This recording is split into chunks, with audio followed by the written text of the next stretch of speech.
Are there health literacy or gender-related challenges you've noticed in helping patients understand and adhere to management plans? I know you talked a little bit about the impact of things like hormones, but is there anything else that we should keep in mind?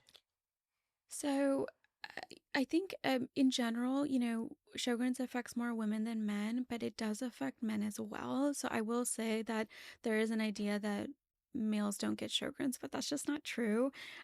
So having being open-minded about that would be kind of one thing I would definitely say. And the second will be what I commented earlier about autoimmune disease and hormones and hormonal fluctuations. I have a number of patients who've been told, well, your dryness is just because perimenopause, or your dryness is just because you're on these medications.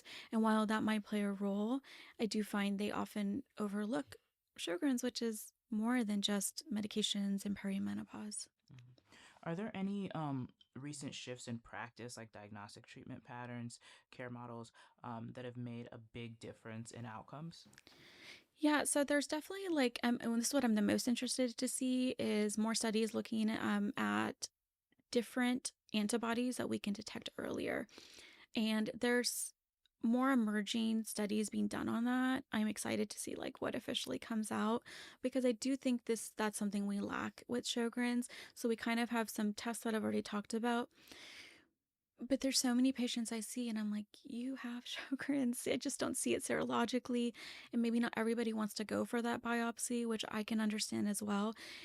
I'm excited to see they are looking at more antibodies or autoantibodies that can be validated to help us diagnose Sjogren. So that's still being studied, but I'm the most excited to see what comes from that.